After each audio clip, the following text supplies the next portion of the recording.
NEET paper leak મુદ્દે મોટું ઘમાસાણ થયું અને આંદોલન છેડાયું અને ધર્મેન્દ્ર પ્રધાનનું રાજીનામું લેવાયું અને આંદોલન સમેટાઈ પણ ગયું.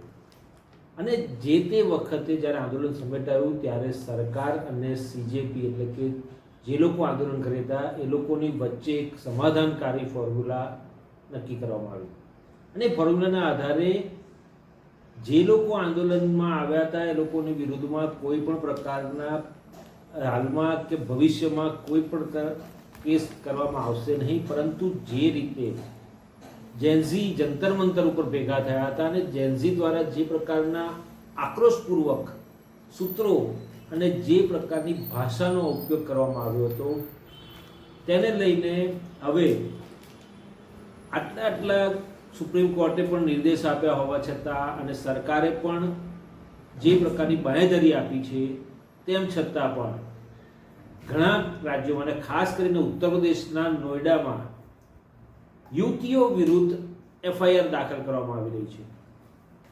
દોસ્તો, આજે વાત કરવી છે જેન્ઝીને લઈને જે પ્રકારના વિડીયો વાયરલ થયા હતા આંદોલન સમયે અને જે પ્રકારે આપણા પ્રધાન સેવક અને જ્ઞાની બાબા કહેવાતા નરેન્દ્ર મોદીએ 31મી જુલાઈએ રાત્રે 11 વાગે 3 મિનિટનો એક વિડીયો જાહેર કરી અને દેશની પોતાને માફી માંગવાની હોય એની જગ્યાએ દેશના યુવાનો જે આંદોલન કરી રહ્યા હતા અને જે લોકો અનાપ શનાપ અને જે પ્રકારના શબ્દો અપશબ્દો અભદ્ર ભાષામાં બોલી રહ્યા હતા એ લોકોને માફ કર્યા હોવાનો વિડીયો પોસ્ટ કર્યો. અને જે રીતના કેન્દ્ર સરકાર સાથેની સમાધાનકારી ફોર્મ્યુલામાં નક્કી થયું હતું તે પ્રમાણે સરકાર વર્તી નથી એવું યુવાનોને લાગી રહ્યું છે. કારણ કે દોસ્તો, જે પ્રકારે યુવાનો અને ખાસ કરીને યુવતીઓ જે ભાષા અને જે પ્રકારના સૂત્રોચ્ચાર કરી રહી હતી એ લોકોના વિડીયો જે તે સમયે આંદોલન સમયે વાયરલ થયા હતા, પરંતુ હવે આંદોલન સમેટાઈ ગયું. સરકારે પણ કોઈ કેસ નહીં કરવાની ખાતરી આપી, તેમ છતાં પણ કહેવાતા સભ્ય સમાજ અને કહેવાતા સંસ્કૃતિના બહુ હિતેચ્છુઓ એવા ભાજપના જ સાથી પક્ષો, સાથી સંગઠનો, હિન્દુવાદી સંગઠનો જે પ્રકારે સોશિયલ મીડિયા પર આ યુવતીઓના વિડીયો વાયરલ થયા હતા એ લોકોને વિડીયો ફરી એક વખત વાયરલ કરી અને જે પ્રકારની ભાષા વાપરી રહ્યા છે, જે પ્રકારના અપશબ્દો લખી રહ્યા છે અને જાનથી મારી નાખવાની અને બળાત્કાર કરવા સુધીની ધમકીઓ સોશિયલ મીડિયામાં લખી રહ્યા છે, તેમ છતાં પણ જે સરકાર બેઠી છે કેન્દ્રમાં એ સરકારને કશું દેખાતું નથી, કારણ કે ધૃતરાષ્ટ્રની જેમ અંધ બનીને બેઠી છે. દોસ્તો, જે પ્રકારે જેન્ઝી આંદોલન કર્યું, આપણા દેશમાં બંધારણની કલમ 19 પ્રમાણે જોવા જઈએ તો આપણા દેશમાં તમામને કલમ 19 હેઠળ બોલવાની અભિવ્યક્તિ છે, વર્તવાની અભિવ્યક્તિ છે, સ્વતંત્રતા છે. જે પ્રકારે વાણી, જે પ્રકારના નિવેદનો કરવા હોય, જે પ્રકારનું બોલવું હોય એ માટેની સ્વતંત્રતા આપવામાં આવી છે કલમ 19 હેઠળ. પરંતુ જે રીતે ગોદી મીડિયા એટલે કે આપણું મેઇન સ્ટ્રીમ મીડિયા જે છે એ મીડિયામાં જે પ્રકારે આ યુવતીઓ અને યુવાનો જે લોકો વાયરલ થયા હતા એ લોકોને એમ કહીને બેસાડવામાં આવ્યા કે તમારો અવાજ અમે ઉઠાવીશું. હવે યુવાનો જેન્ઝી છે અને ભોળા ભાવે એ લોકો લોકોની આ ગોદી મીડિયાની વાતમાં આવી ગયા અને એ લોકો કેમેરાની સામે બેઠા અને એમને એમ કે આ અમારું નિવેદન લેશે અથવા તો અમારી વાતને લોકો સુધી પહોંચાડશે, પરંતુ પછી ખબર પડી એ લોકોને કે તેમને ડિબેટમાં બેસાડી દીધા છે ને તેમની ઉપર આરોપ ઘડવામાં આવી રહ્યા છે. અને ડિબેટમાં બેઠેલા કહેવાતા સભ્ય સમાજના, ભાજપના નેતાઓ અને હિન્દુ સંગઠનોના નેતાઓ, કાર્યકરો જે પ્રકારે આરોપ મૂકી રહ્યા હતા આ યુવાનો યુવતીઓ પર, એ જોઈને આ લોકો એકદમ અવાક થઈ ગયા. અને જે પ્રકારે આ વાત એક યુવતીએ એક ન્યૂઝ ચેનલમાં ઇન્ટરવ્યૂ દરમિયાન કરી અને એણે કહ્યું, ચોખ્ખું કહ્યું કે એક નામાંકિત મીડિયામાંથી ફોન આવ્યો અને તમારો માગણી વ્યાજબી છે, તમે જે આંદોલન કર્યું એ યોગ્ય છે, પેપર લીક મુદ્દે અમે તમારો અવાજ બનવા તૈયાર છીએ, અમે તમારો અવાજ લોકો સુધી પહોંચાડીશું, સરકાર સુધી પહોંચાડીશું, સરકારને અમે ઢંઢોળીશું, આવા બધા વચનો આપી એને તૈયાર કરી અને એને બેસાડી, કેમેરાની સામે બેઠી. પછી જ્યારે એને ઇયરફોન ભેરવ્યા અને પછી શરૂ થયું ત્યારે એને ખબર પડી કે આમાં તો આ લોકોએ મોદી મીડિયાએ છેતરપિંડી કરી છે. અને જે રીતે આક્ષેપો કરવામાં આવી રહ્યા હતા યુવતીઓ ઉપર અને અન્ય આંદોલનકારીઓ ઉપર, તે સાંભળીને તે અવાક થઈ ગયું. પરંતુ એ મક્કમપણે આ બધી વાતો સાંભળતી રહી અને એને પોતાના જવાબો આપ્યા. પરંતુ જે નિષ્પક્ષ મીડિયા છે એની સમક્ષ એની સાથેના ઇન્ટરવ્યૂમાં આ વાતનો ખુલાસો એણે કર્યો. ત્યારે મોદી મીડિયાનો જે પ્રોપાગેન્ડા છે, નેરેટિવ છે કે સરકાર તરફી વાતોને વધુ પ્રચાર કરવો, પ્રસાર કરવો અને સરકારની વાહવાહી કરવી, એ પ્રકારનો જે એ લોકોનો ફંડા છે એ ફંડાને આગળ ધપાવવા માટે કરીને આ યુવતી અને યુવાનોને બલીનો બકરો બનાવી રહ્યા છે. અને જે પ્રકારે મીડિયા ટ્રાયલ થવું જોઈએ, મીડિયામાં છે, મીડિયાના માણસો છે, પત્રકારો છે, તો મીડિયા ટ્રાયલ થવું જોઈએ, મીડિયા ટ્રાયલ કરવું જોઈએ. પરંતુ મીડિયા ટ્રાયલ કોનું કરવાનું હોય? સત્તા પર બેઠેલા લોકોનું. પરંતુ આ આપણા દેશનું મીડિયા એટલું નિષ્ઠુર થઈ ગયું છે અને પત્રકારોની વિશ્વસનીયતા અને ન્યૂઝ ચેનલોની વિશ્વસનીયતા પણ આજે ઘટી ગઈ છે.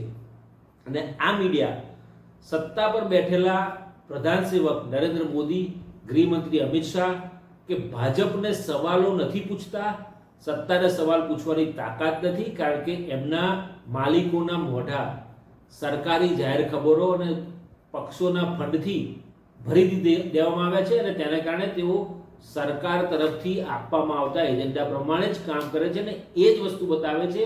અને એક નેરેટિવ લોકોના માનસ પર એક પ્રકારનું જે હુમલો કરે છે પ્રોપેગેન્ડા દાખલ કરીને, અને જે પ્રકારના ન્યૂઝ બતાવે છે, વાસ્તવિકમાં એવું કશું હોતું નથી. પરંતુ જે જમીની હકીકત છે, જમીન પર ફરતા જે નિષ્પક્ષ પત્રકારો છે એ લોકો પોતે જાણે છે કે આ પ્રકારની જે વાતો કરવામાં આવી રહી છે મેઇન સ્ટ્રીમ મીડિયામાં અને જે ગોદી મીડિયા તરીકે ઓળખાય છે એમાં ક્યાંય આસમાન જમીનનો ફરક છે ને ક્યાંય પણ એ વસ્તુ લાગે વળગતી નથી.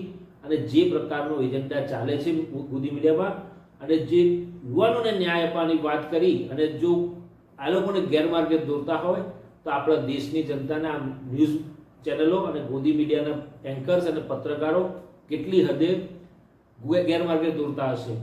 ચલો માનીએ કે આંદોલન દરમિયાન જેન્ઝી અને ખાસ યુવાનો અને યુવતીઓએ જે રીલ બનાવી અને જે અપશબ્દો કયા, અભદ્ર ભાષા વાપરી પ્રધાન સેવક અને તેમની સ્વર્ગીય માતા માટે, એ ન થવું જોઈએ. અમે પણ એ મતના છીએ કે ગાલી ગલોચ ન થવું જોઈએ. પરંતુ જે પ્રકારની ગાલી ગલોચ જે કહેવાતા ભાજપના સંસ્કારી નેતાઓ છે, સંસ્કારી પ્રવક્તાઓ છે, અને જે રીતે એ લોકો પણ ગોદી મીડિયાની ડિબેટમાં બેસે છે અને લાઈવ ડિબેટમાં વિપક્ષના પ્રવક્તા નેતાઓને જે પ્રકારની ગાળો આપે છે, તો શું એ યોગ્ય છે? પ્રધાન સેવકે જે પ્રકારે ગાળો આપનાર યુવાનોને માફ કરવાની વાત કરી, પરંતુ તેમણે પોતાના ગિરેબાનમાં જોવું જોઈએ કે તેમના પક્ષના જ નેતાઓ અને પ્રવક્તાઓ અને પોતે પ્રધાન સેવક નરેન્દ્ર મોદીએ પણ અનેક વખત રાહુલ ગાંધી માટે, સોનિયા ગાંધી માટે, વિપક્ષના નેતાઓ માટે જે એલફેલ શબ્દો વાપર્યા છે એ ખરેખર દુઃખદ છે. પ્રધાન સેવકે તો સોનિયા ગાંધી માટે એવા શબ્દો વાપર્યા હતા કે કોંગ્રેસની વિધવા, અને રાહુલ ગાંધી માટે એવું કહ્યું હતું કે 50 કરોડની ગર્લફ્રેન્ડ સાથે ફરે છે. આટલું ઓછું એમ અનેક વખત વિપક્ષના નેતાઓને ખરાબ ભાષામાં, અભદ્ર ભાષામાં ટીકા કરી હોય અને અપશબ્દો પણ બોલ્યા હોય ખુદ પ્રધાન સેવક. હવે કયા મોઢે યુવાનોને અવ્યવહારુ કે અભદ્ર ભાષા વાપરી રહ્યા હોવાનો વાત કરી રહ્યા છે? પ્રધાન સેવકને હું પૂછવા માંગુ છું કે પહેલા પોતે પોતાના ગિરેબાનમાં જુએ અને પોતાની જે શૈલી છે બોલવાની અથવા તો અપશબ્દો કહેવાની એ પોતે પહેલાં બંધ કરે અને પછી યુવાનોને શિખામણ આપે. આ તો પેલા આપણી ગુજરાતીમાં કહેવત છે ને કે ડાહી સાસરીના જનગાડીને શિખામણ આપે. આમને તો સુધારવું નથી, પરંતુ યુવાનોને સુધારવાની વાતો કરે છે.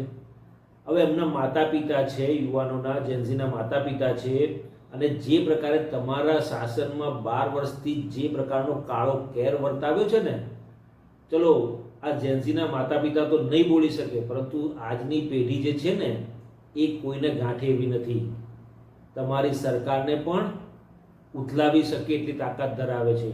અને આપણો દેશ એ વિશ્વનો સૌથી યુવાનો ધરાવતો દેશ છે. ત્યારે આપણા દેશના ભવિષ્યને જે પ્રકારે ધૂંધળું કરવાની તમારી સરકારમાં કામગીરી થઈ રહી છે, તમારા શાસન દરમિયાન જે પ્રકારે નીટના પેપર લીક થઈ રહ્યા છે, જાહેર પરીક્ષાનો પેપર લીક થઈ રહ્યા છે, ત્યારે સ્વાભાવિક છે કે 12 વર્ષથી જે લોકો ચૂપચાપ બેઠા હતા, શાંતિથી બેઠા હતા, એમનો બાટલો ફાટ્યો. આ તો પેલું સ્પ્રિંગ જેવું છે, સ્પ્રિંગને જેટલી દબાવો એટલી વધારે અને પછી છોડો તો એ એકદમ 4 ગણી સ્પીડે ઉછળે. એવું જ છે કે 12 વર્ષથી જે રીતે સત્તાધારી પાર્ટી એટલે કે ભાજપ અને એનડીએની સરકારે જે પ્રકારે દબાવવાનો પ્રયત્ન કર્યો છે લોકોને, હવે આ સ્પ્રિંગ ઉછળીને એવી ઉછળી છે કે સરકાર આકરા પાણી આવી ગઈ. અને જે પ્રકારના નિવેદનો સરકારના મંત્રીઓ હોય કે સાંસદો હોય કે ખુદ પ્રધાન સેવક જે પ્રકારના નિવેદનો કરી જ્ઞાન બાંટી રહ્યા છે, એ જ્ઞાન બાંટવા કરતાં પહેલાં પોતાના પક્ષની છબી સુધારવી જોઈએ, પક્ષના નેતાઓને સુધારવાની વાત કરવી જોઈએ, પછી ગામના છોકરાઓને સુધારવાની વાત કરવી જોઈએ. જે રીતે યુવાનોએ ભાષા વાપરી, હવે ગાળો બોલવી એ કોઈ ગુનો તો નથી આપણા દેશમાં. આપણા દેશમાં ગાળો બોલવી એ કોઈ ગુનો નથી કે કોઈ કેસ ન થઈ શકે. એક સ્વાભાવિક વસ્તુ છે, કારણ કે અમારા સુરતમાં તો વાતે વાતે શબ્દે શબ્દે ગાળ આવતી હોય છે. જો ગાળ બોલવી એ ગુનો હોત તો કેટલી ફરિયાદો દાખલ થઈ હોત, કેટલાને સજા થઈ ગઈ હોત. હવે જે પ્રકારે જંતર મંતર પર આંદોલન થયું અને જે પ્રકારે ભાષા વપરાઈ, આજની પેઢીની ભાષા આવી છે અને એ ભાષા આપણે સૌએ સમજવી જરૂરી છે. કારણ કે આજની પેઢી એ આવનારું ભવિષ્ય છે અને આપણું ભવિષ્ય છે એને અંધકારમય કરવા માટેનો કોઈ પ્રયત્ન ન થવો જોઈએ. અને જે પ્રકારની ભાષા એ લોકોએ વાપરી, ચલો ન વાપરવી જોઈએ એવું માનું છું. ડિજિટલ દર્પણ પણ એવું માને છે, પરંતુ એ ક્યારે આવું થયું કે જ્યારે એ લોકોની માગણીઓ અથવા તો એ લોકોની લાગણી સરકારમાં બેઠેલા પ્રધાન સેવક નરેન્દ્ર મોદી હોય કે એમનું મંત્રીમંડળ હોય કે કોઈ પણ રાજ્યોની ભાજપ શાસિત સરકારો હોય, એ લોકોએ કશું સાંભળ્યું નહીં. ત્યારે આ નોબત આવીને આટલું ઓછું એમ આપણા દેશની ન્યાયપાલિકા સર્વોચ્ચ અદાલતના મુખ્ય ન્યાયમૂર્તિ જસ્ટિસ સૂર્યકાંતે જે પ્રકારની ટિપ્પણી કરી યુવાનો માટે અને તેને કારણે આખું આંદોલન ઊભું થયું, તો આ બાબતે ગંભીરતાપૂર્વક વિચારવાની જરૂર છે. કારણ કે જે પ્રકારે આંદોલન સમેટાઈ ગયું, સમાધાન થયું, સરકારે પણ ખાતરી આપી છે, તેમ છતાં પણ અનેક જગ્યાએ આવા યુવાનો યુવતીઓને શોધીને સોશિયલ મીડિયામાંથી એમના ફેસની ઓળખ કરીને, એમના એડ્રેસ શોધીને એમને મારી નાખવા સુધીને, યુવતીઓ પર બળાત્કાર કરવા સુધીની ધમકીઓ ભાજપના કાર્યકરો અને હિન્દુવાદી સંગઠનોના સોકોલ્ડ કાર્યકરો જે પ્રકારની ધમકીઓ આપી રહ્યા છે, તેના કારણે એવું લાગી રહ્યું છે કે આપણા દેશમાં લોકશાહી ખતમ થવાને આરે હોય એવું લાગી રહ્યું છે. કારણ કે આપણો દેશ વિશ્વની સૌથી મોટી લોકશાહી ધરાવતો દેશ છે. હવે જ્યારે આપણા દેશમાં અન્ય દેશોની માફક એટલે કે ઇસ્લામિક કન્ટ્રીઝમાં જે પ્રકારના કાયદા કાનૂન અને એકહત્તુ શાસન હોય, અથવા ચીનનું ઉદાહરણ આપું તો ચીનમાં પણ જે રીતે એકહત્તુ શાસન છે અને જે પ્રકારનું દબાણ રાખીને લોકોને દબાઈ રાખવામાં આવે છે, એ પ્રકારની નીતિ તરફ હાલની પ્રધાન સેવક નરેન્દ્ર મોદીની સરકાર જઈ રહી હોય એવું લાગી રહ્યું છે. અને ખરેખર વિપક્ષના નેતા, લોકસભામાં વિપક્ષના નેતા અને કોંગ્રેસના નેતા રાહુલ ગાંધી જે કહે છે કે આપણું બંધારણ બદલી સરકાર ભાજપ દેશમાં જે પ્રકારનું સત્તા મેળવવા માગે છે, એ ખરેખર સાચું છે, કારણ કે આપણું બંધારણ જોખમમાં છે, આપણી લોકશાહી જોખમમાં છે. દોસ્તો, આ વિડીયો આપણે કેવો લાગે જરૂરથી લાઈક કરજો, શેર કરજો, અને હા, ચેનલના કમેન્ટ બોક્સમાં જરૂરથી કમેન્ટ કરજો, અને ડિજિટલ દર્પણને સબસ્ક્રાઇબ કરવાનું ના ભૂલતા.